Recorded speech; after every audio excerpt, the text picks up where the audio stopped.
We're cutting across to live visuals of the opposition alliance India that is all set to meet with the president of the country, Mrs. Draupadi Murmu, and they have in fact reached the president's house from where they are going to be addressing the media. They have, I believe, met the president and they are now all set to address the media at the Rashtrapati Bhavan. This is the opposition alliance that goes with the acronym India. They are currently at the Rashtrapati Bhavan after submitting their memorandum to the president of the country, Ms. Draupadi Murmu, over the situation in Manipur. Let's listen in. You can see the people who have assembled there. The leader of opposition in the Rajya Sabha, Mr. Mallikarjun Kharge, the Congress president, he's there. You also see senior leaders of the Congress party like Adhir Ranjan Chaudhary, among others who are present, and also the other alliance partners who are currently present there. Rajya Sabha में leader of opposition Shri Mallikarjun खड़गे साहब और उनके साथ आए हुए हमारे विभिन्न इंडिया अलायंस राजनीतिक दलों के लोकसभा और राज्यसभा में उनके दल के नेतागण आज महामहिम राष्ट्रपति जी से मिलकर आए हैं और वो आपको संबोधित करेंगे. Friends in the media, I will request Shri Mallikarjun Kharge Sahab, Leader of Opposition in the Rajya Sabha, to address the press, and we also are joined by floor leaders of all the political parties belonging to the India Alliance. Now I will request Shri Kharge ji to address the press. आप सभी को मेरा नमस्कार और मैं आप सबका इस प्रेस कॉन्फ्रेंस में स्वागत करता हूं. आज इंडिया गठबंधन के 31 मेंबर राष्ट्रपति जी से हम मिले और मणिपुर में जो घटनाएं घट रही है उसके बारे में जो वहाँ एक इंडिया गठबंधन के लोग 21 लोग डेलीगेशन में गए थे. हर पार्टी के नेता लोग उसमें शामिल हुए. वो खुद ही आंखों से जो वहां की स्थिति को देखे हैं वो पूरा हमारे राष्ट्रपति जी को बताए और हमने एक मेमोरेंडम में उनको पेश किया और किस ढंग से अब तक वहां पर घटनाएं घट रही है, खासकर महिलाओं के ऊपर अत्याचार, स्त्रियों का जो नंगा परेड किया गया, 500 से ज्यादा घर जलाए गए,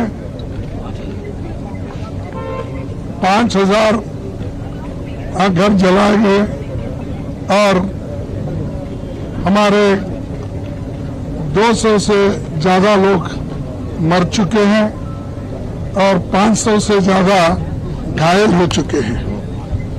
तो और 60,000 लोग को रिहेबिलिटेशन दूसरे जगह किया गया है, जिनको खाना नहीं, पानी नहीं, समय पर उनके बच्चों को जो औषध मिलना चाहिए वो भी नहीं, बीमार लोगों के लिए कोई व्यवस्था नहीं.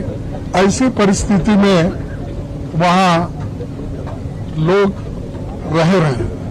तो इसीलिए हम राष्ट्रपति का ध्यान खींचने के लिए हम सभी मिले. उन्होंने कहा ये जो आपका मेमोरेंडम है मैं इसके बारे में सोचूंगी, ऐसा उन्होंने आश्वासन दिया है. और हम सारे भारत के जनता को ये बताना चाहते थे सदन में बहस करके, और आर्टिकल रूल 267 के तहत राज्यसभा में और लोकसभा में एडजर्नमेंट मोशन लाकर नो कॉन्फिडेंस बाद में तो लोकसभा में एडजर्नमेंट मोशन और राज्यसभा में 267 ये हम बार बार लाते गए, और राज्यसभा में तो कम से कम 65 लोग रोज 267 में नोटिस देते थे, लेकिन उसको सरकार रिजेक्ट करती थी, बोलने नहीं देती थी। ये एक वहां पर स्थिति बनी।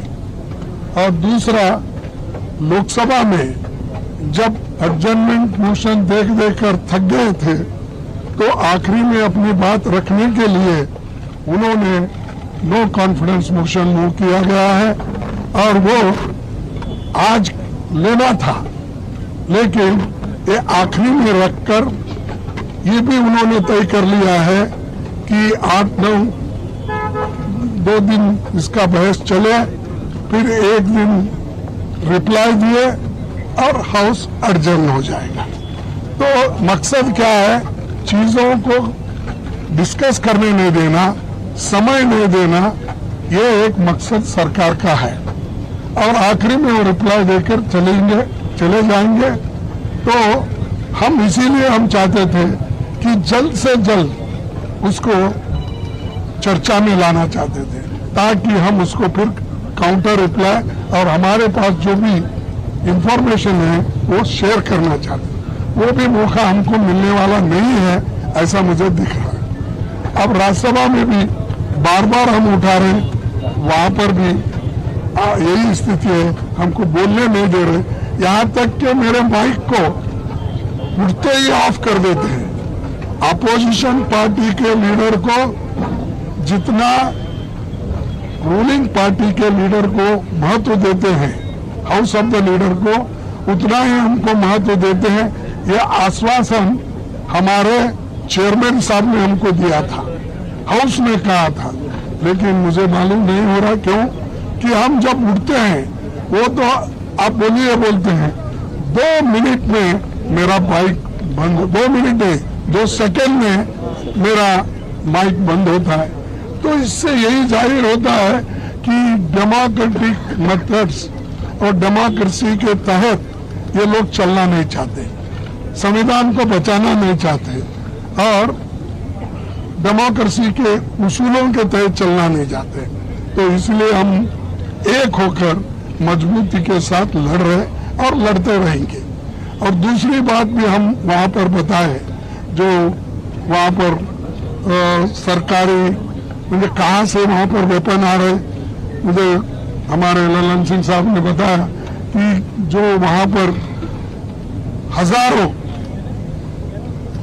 वेपन्स आ रहे, सोफिस्टिकेटेड वेपन्स आ रहे, कहाँ से आ रहे? वो सब प्राइवेट लोगों के पास है। और जब 2 कम्युनिटी, मैती कम्युनिटी और कुकी कम्युनिटी, ये दोनों में अब जो लड़ाई चल रही है, इसको शांति के साथ रखना है, तो प्रधानमंत्री वहां पर विजिट करना चाहिए था। 92 दिन हुए, अब तक वहां नहीं गए, उसके बारे में बोले नहीं, लास्ट में एक भाषण देंगे, चले जाएंगे। तो ये बड़ी दुख की बात है। और पार्लियामेंट में ये नया नहीं है, 267 या एडजर्नमेंट मोशन, ये हमेशा पहले देते गए हैं। हमारे पास, मैं पढ़ के बता सकता हूं, लेकिन समय की अभाव से मैं नहीं कहूंगा, 13-13, 14-14 ऐसे उदाहरण हैं जिसमें 267 को परमिशन दिया गया है, सारा बिजनेस स्टॉप करके डिस्कशन लिया गया है। इवन एडजर्नमेंट मोशन को भी ऐसा ही डिस्कशन के लिए अलाउ किया गया है, लेकिन ये सरकार ना डिस्कशन को अलाउ कर रही, ना किसी बात सुनने के लिए भी तैयार नहीं है। ये एक। दूसरी चीज, हरियाणा में जो दंगे हो रहे हैं वो उनके आंखों के सामने, प्राइम मिनिस्टर के ऑफिस से 100 किलोमीटर भी नहीं है, उसके अंदर है, वहां पर इतनी गड़बड़ी चल रही है, लोगों को जाके मार रहे हैं, ये कहाँ का रोल है? अरे दिल्ली से नजदीक राज्य में भी ऐसा होता है तो वो कोई उसका संज्ञान भी नहीं लेते, और ये दूर की बात तो अलग है। तो इसीलिए हम इस सारी चीजों को वहां पर बताएं, चाहे हरियाणा का हो, और मणिपुर का मुद्दा तो 92 डे से हम उठा रहे हैं, वो भी है। तो इतना सारी चीजें हम बताने के बाद वो देखने का या सुनने का उन्होंने भी काम किया, और वो बोले कि मेमोरेंडम हम भेजेंगे। इतना कहते हुए मैं अपने शासन को मणिपुर सरकार की बर्खास्त की मांग की है सर। मेन डिमांड क्या थी प्रेसिडेंट सर? प्रेसिडेंट आप क्या? मेन डिमांड यही है कि प्रधानमंत्री वहां पर जाए या बात करे, वहां का सिचुएशन क्या है, और वहां पीस लाने के लिए, शांति लाने के लिए क्या क्या कदम उठाना वो करना चाहिए, और वहां के लोगों को जो राहत मिलना चाहिए वो देना चाहिए। खड़गे साहब एक सवाल है सर, एक सवाल है, क्या आपने कहा कि सरकार को